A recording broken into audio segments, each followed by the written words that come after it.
Hello everyone, good morning. তো এখন সকাল 7টা মতো বাজে। আজকের ব্লগটি আমি এখান থেকেই শুরু করছি। আজকে আমাদের বাড়িতে হচ্ছে পুজো, তাই আমি সকাল সকাল বেরিয়ে পড়েছি ফুল আনবো বলে। তো আমরা যেহেতু নিউ টাউনে থাকি, এখানে কিন্তু অনেক ফুল গাছ আছে, তাই এত ফুল কিনতে হয় না। আর কিনতে গেলেও না, ফুলের দোকান কমই আছে, এক দুটো আছে। আর সবসময় ফ্রেশ ফুল পাওয়াটাও একটা সমস্যা, তাই আমি ভাবলাম যে আজকে গাছ থেকে ফুল পেড়ে ঠাকুরকে পুজো দেব। তো দেবরাজও আছে সঙ্গে, আর আমার বাবা এসছেন, বাবা আর মা।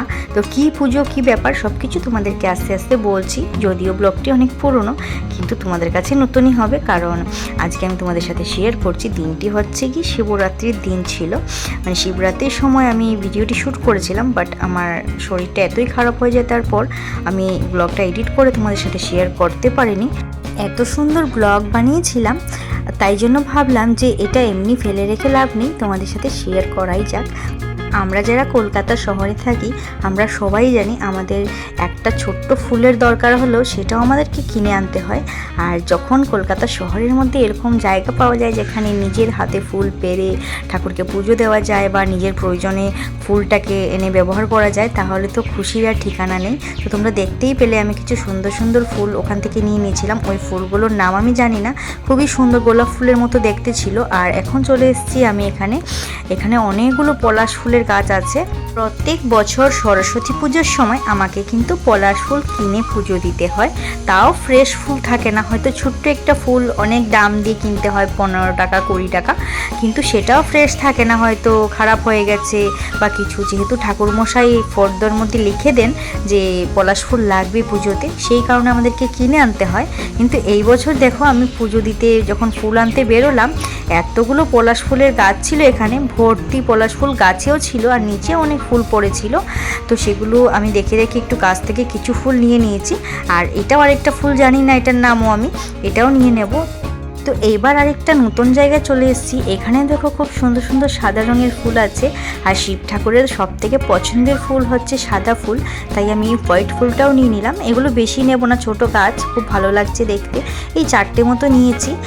এই ফুলগুলো খুব সুন্দর ছিল দেখতে, এই যে দেখো খুবই সুন্দর সাদা ফুল। তো 4টেই নিয়েছি, বেশি নিইনি। এবার চলে যাব রাস্তার ওপাশে কিন্তু ঘণ্টা ফুলের গাছ আছে, মানে আমরা তো এই ফুলগুলোকে ঘণ্টা ফুলই বলি, জানি না তোমরা কি বলো। তো খুবই সুন্দর ঘণ্টা ফুল, হলুদ হলুদ, একদম ছোট মতো হয়, ডিজাইনটা ঘণ্টার মতো বলে আমরা এটাকে ঘণ্টা ফুল বলে থাকি। তো গাছে অনেক বীজও এসছে আর ভর্তি ফুল, তো এখান থেকেও কিছু ফুল নিয়ে নেব। আমি 3-4টে ফুলের ঝুড়ি নিয়ে বেরিয়েছিলাম, এক একটা ভর্তি করে করে আমি গাড়িতে রেখে দিচ্ছি, আবার নতুন ঝুড়ি নিয়ে বেরোচ্ছি। তো দেখতেই পাচ্ছ আমার এই ঝুড়িটাও ভরে গেছে ফুলে। আর দেখো ফুলগুলো খুবই সুন্দর, ছোট ছোট ফুল, তো এগুলোও নিয়ে নিলাম। আর এমনি এই বছরের শিবরাত্রিটা একটু স্পেশাল, কারণ অনেক বছর পর মা আর বাবা সবার সাথে মিলে শিবরাত্রি করছি। এটা অনেক স্পেশাল, কারণ ছোটোবেলায় এরম হতো যে আমরা সবাই মিলে শিবরাত্রি করতাম, আর এই পুজোটাই আমাদের বাড়িতে একটু বড় করে করা হতো আর কি। তো বাড়ি যাচ্ছিলাম, হঠাৎ রাস্তায় দেখতে পেলাম এই ফুলগুলো। তো বাবা বললো এটাও নাকি শিব ঠাকুরের একটা প্রিয় ফুল, কারণ এটা সাদা রঙের, আর ফুলটার নাম আমার ঠিক মনে নেই এখন, বাবা বলেছিল, আমি ভুলে গেছি। তো ওই ফুলটা নিয়ে বাড়িতে চলে এসেছি। এসেই বসে পড়েছি ঠাকুরের বাসন মাজার জন্য, কারণ বাসনটা অন্য জায়গায় মাজা যাবে না, সব জায়গায় এঁটো বা নোংরা আছে। তো আমি চাই না যে এঁটো জায়গায় আমি ঠাকুরের বাসন মাজি। আর যেহেতু আমরা ফ্ল্যাটে থাকি, কি করব, উপায় নেই, তাই আমি ব্যালকনিতে চলে এসেছি, এখানে জল নিয়ে চলে এসেছি। তো এখানেই আজকে ঠাকুরের বাসনটা মেজে নেব। আর আরেকটা কথা হচ্ছে, এখনও সব কিছু আমাদের ঘরে ঠিকঠাক হয়নি, কারণ কিছুদিন হলো আমরা এই ফ্ল্যাটে শিফট করেছি, কয়েক মাস বলতে পারো, 1 বছরও হয়নি, কয়েক মাস হয়। তাই আশেপাশে সব কিছুই একটু অগোছালো, একটু মানিয়ে গুছিয়ে নিচ্ছি আমরাও, আর তোমরাও একটু মানিয়ে গুছিয়ে নিও, আস্তে আস্তে সব কিছু ঠিক হয়ে যাবে। তো ঠাকুরের বাসন মেজে আমি তাড়াতাড়ি করে চান টান করে চলে যাব পুজো দিতে, কারণ আজকে যেহেতু দিনের বেলায় পুজোর মুহূর্তটা আছে, শিবরাত্রি মানে চতুর্দশীটা আছে, তাই দিনে পুজো দিচ্ছি। আমার লাইফের ফার্স্ট টাইম আমি দিনের বেলা শিবরাত্রি করছি, কারণ কখনোই দিনের বেলা করা হয় না, আমরা রাতেই করি, সন্ধ্যার পরে। তো এখানে সব ফুল আমি সাজিয়ে নিচ্ছি, আর দেখো এই থালিটা দেখে কি ভালো লাগছে, মানে পুরো ফুলে ভর্তি। তবে এই গাঁদা ফুলগুলো আমি কিনে এনেছি, আশেপাশে প্রচুর ফুল গাছ ছিল, কিন্তু বেল গাছ ছিল না, সেই কারণে বেল পাতাটা আনতে পারিনি। আর সেটা যখন কিনতে গেছিলাম তখন এই গাঁদা ফুলগুলো কিনে নিয়েছিলাম। তো দেখো আমি সকাল সকাল এসে ঠাকুরের বাসন মেজে চান টান করে একদম রেডি হয়ে পড়েছি, আর বসে পড়েছি এবার ঠাকুরের কাজ করার জন্য। সব ফুলই আমি থালায় সাজিয়ে নিয়েছিলাম। এবার এগুলোকে একটুখানি গাছের ডাল থেকে আলাদা করে নেব, কারণ হচ্ছে এই ফুলগুলো গাছে অনেক কুড়ি আছে, তারপর ফুলও আছে, তো কুড়িগুলো তো আর পুজোয় লাগবে না। যে ফুলগুলো ভালো মতো ফুটে গেছে সেগুলোকে আলাদা করে ডালটা ফেলে দেবো, কারণ আমার টাইম ছিল না যে গাছ থেকে আমি অল্প অল্প করে নিয়ে আসবো। তাছাড়া এখানে যেখান থেকে আমি ফুলটা এনেছি না, অনেক তোমার গাছপালা ছিল, তো আমি ভয় পাচ্ছিলাম যদি সাপটা বেরিয়ে যায়, তাই আমি ডাল ভেঙে নিয়ে চলে এসেছি। তো সব কিছু শেষ করে ফুলটাকেও আমি সাজিয়ে টাজিয়ে নিয়েছি, পুজোর যাবতীয় জিনিস। এবার ঠাকুরের ভোগ সাজানোর পালা, আর এটা হচ্ছে আমার সবথেকে প্রিয় কাজ, তো সেটাই করে নিচ্ছি। ঠাকুরের ভোগটা সাজিয়েও নিয়েছি মোটামুটি, এক দুটো ফল আছে যেগুলো এখনও সাজানো হয়নি, এগুলো একটু ধুয়ে টুয়ে ভালো করে সাজিয়ে নেব। আর আমার পাশেই বসে আছেন বাবা আমাকে গাইড করার জন্য। তো দেখো এখানে আমি নারকেলটা কেটে নিচ্ছি, এটা ফাটিয়ে নিয়েছি, তোমাদের আর দেখানো হয়নি, তো এবার কেটে নেবো ছোটো ছোটো করে। আর তোমাদের একটা কথা বলি, এই মিষ্টি সোনার সংসার চ্যানেলে আজকে আমার সেকেন্ড ভিডিও, মানে সেকেন্ড ব্লগ। তো আমার এই ব্লগটি যদি তোমাদের ভালো লাগে তাহলে অবশ্যই কিন্তু আমার চ্যানেলটিকে লাইক, কমেন্ট, শেয়ার, সাবস্ক্রাইব করে দেবে। আর সাবস্ক্রাইবের পাশে থাকা বেল আইকনটি ক্লিক করে দিয়ে অল নোটিফিকেশান বাটনটা অন করে দেবে, যাতে সামনে যখন আমি কোনো ভিডিও আপলোড করব তোমরা সঙ্গে সঙ্গে নোটিফিকেশান পেয়ে যাও। তো সমস্ত কিছু শেষ করে এবার ঠাকুরের প্রিয় ফল যেটা হচ্ছে বেল, সেটা ফাটিয়ে নিচ্ছি। আর বেলটা আমি পাকা দেখিয়ে নিয়ে এসেছি, কারণ কাঁচা বেল হলে আবার সেটাকে সেদ্ধ করতে হবে, মানে সেটাই আমাদের বাড়িতে ছোটোবেলায় করা হতো, দেখতাম বেল কাঁচা থাকলে সেটাকে সেদ্ধ করে ঠাকুরকে দেওয়া হতো। কিন্তু আমি একটু পছন্দ করি যে সেদ্ধ টেদ্ধ না করে এই কাঁচা ফলগুলোই ঠাকুরকে দেবো, তাই এই পাকা বেলটা নিয়ে এসেছিলাম। সেটাকে এখন ছাড়ানোর পালা, মানে খোসাটা ছাড়িয়ে বেলটাকে বের করে নেব। তো দেখো সুন্দর করে বেলটা বের করে নিয়েছি, আর এরকমভাবেই আমি ঠাকুরকে দিয়ে দেবো। ফুলগুলো তো সাজিয়ে নিয়েছি, এবার হচ্ছে চন্দন দেওয়ার পালা। শুনেছি ফুলে চন্দন না দিলে নাকি ফুলটা শুদ্ধ হয় না, মানে যেটা কিছু কিছু নিয়ম আছে যেগুলো আমরা শুনে শুনে শিখেছি, আর সেগুলো আমরা সারা জীবন মানতেও চাই, তো সেটাই আর কি।